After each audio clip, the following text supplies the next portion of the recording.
Shalom, selamat pagi Bapak Ibu Saudara yang dikasihi Tuhan Yesus Kristus. Selamat hari Minggu, selamat kita berjumpa kembali dalam renungan pada pagi hari ini. Kita bersyukur karena Tuhan baik dan Tuhan selalu ada menyertai kita dalam segala keadaan. Kiranya saudara semua selalu ada dalam keadaan yang baik, sehat, penuh sukacita dan selalu berlimpah dengan berkat Tuhan.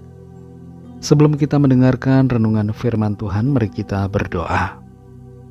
Bapa, dalam nama Tuhan Yesus Kristus, Tuhan dan Allah kami yang baik, yang selalu beserta dengan kami. Terima kasih untuk hari baru ini. Kami bangun kembali dengan kekuatan baru, dan kami percaya Tuhan sediakan perkara baik atas kami. Saat ini kami mau mendengarkan kebenaran firman Tuhan. Urapi kami Roh Kudus supaya kami mengerti dan mentaati akan setiap kehendak-Mu. Dalam nama Tuhan Yesus kami berdoa. Haleluya, amin. Saudara yang dikasih Tuhan, ayat firman Tuhan saat ini terdapat dalam surat Roma pasal 10 ayat 1-3. Tertulis demikian. Saudara-saudara, keinginan hatiku dan doaku kepada Tuhan ialah supaya mereka diselamatkan. Sebab aku dapat memberi kesaksian tentang mereka, bahwa mereka sungguh-sungguh giat untuk Allah, tetapi tanpa pengertian yang benar.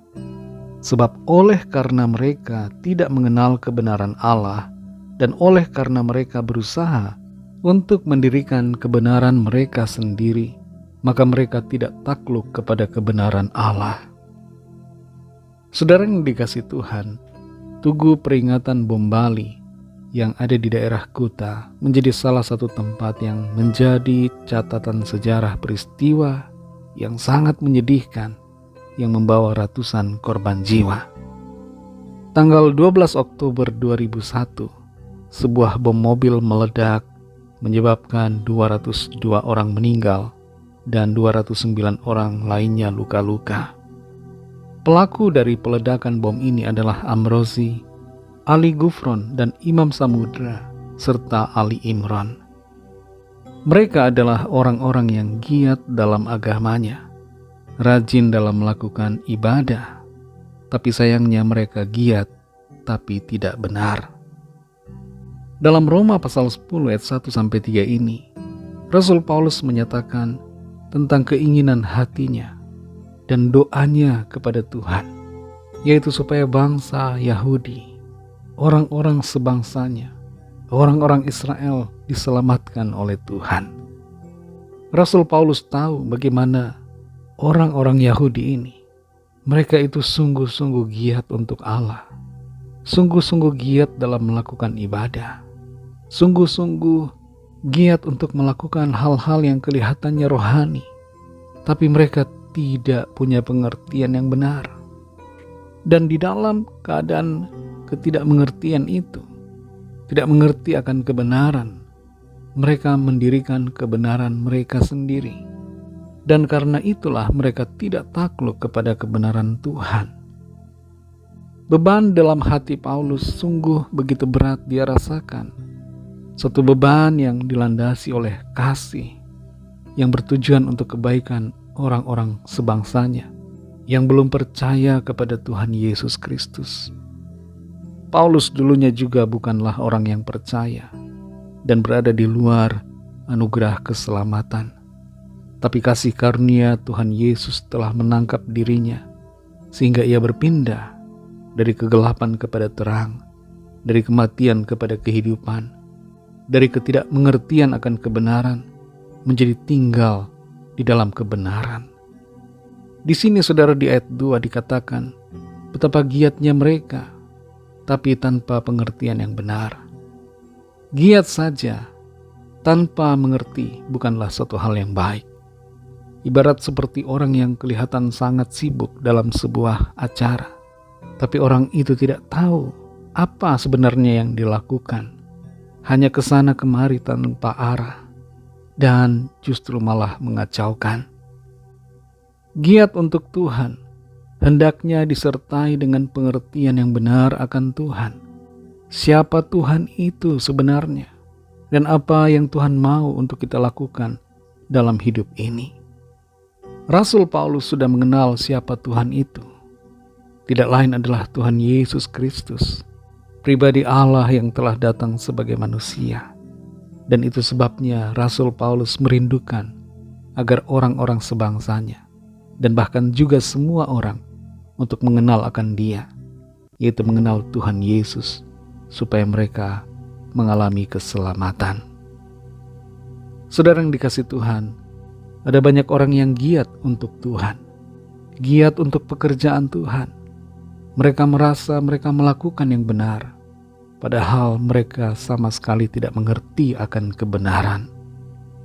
Akan menjadi sia-sia semua yang kita lakukan, dan bahkan akan menjadi tidak berkenan apabila kita melakukannya tanpa pengenalan akan kebenaran.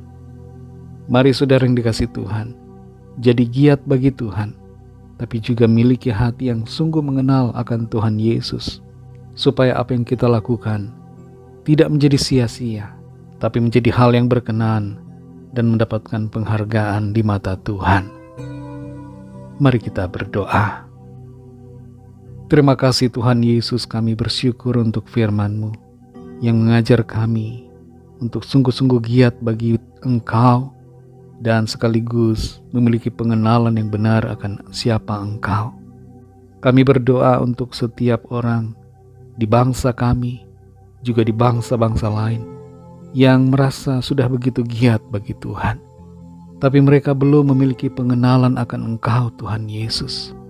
Mereka merasa melakukan kebenaran, padahal berada di luar kebenaran. Jamahlah hati mereka, supaya mereka mendapatkan anugerah-Mu dan mengalami keselamatan di dalam Engkau Tuhan. Berkati setiap kami masing-masing secara pribadi, supaya kami pun sungguh-sungguh mengenal Engkau Tuhan Yesus secara pribadi, dan giat melakukan apa yang menjadi kehendak-Mu atas kami. Terima kasih untuk firman-Mu. Dalam segala aktivitas kami hari ini, kami mohon berkat dan pimpinan Tuhan, supaya kami menyenangkan hati Tuhan dalam segala apa yang kami lakukan. Kami berdoa saat ini bagi yang sakit dan yang sedang dalam persoalan. Lawatlah ya Tuhan dengan kuasa-Mu, sembuhkan, berikan kesehatan, dan berikan jalan keluar. Mujizat-Mu yang ajaib Tuhan nyatakan. Kami menyerahkan segala sesuatunya ke dalam tangan kasih-Mu, dan kami mau mengandalkan Engkau Tuhan dalam setiap perkara.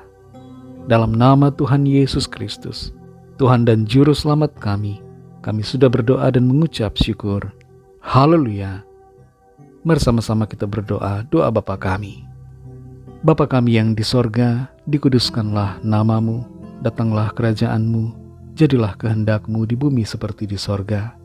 Berikanlah kami pada hari ini makanan kami yang secukupnya, dan ampunilah kami akan kesalahan kami, seperti kami juga mengampuni orang yang bersalah kepada kami. Dan janganlah membawa kami ke dalam pencobaan, tetapi lepaskanlah kami daripada yang jahat. Karena Engkaulah yang punya kerajaan dan kuasa dan kemuliaan sampai selama-lamanya. Amin. Terimalah berkat Tuhan.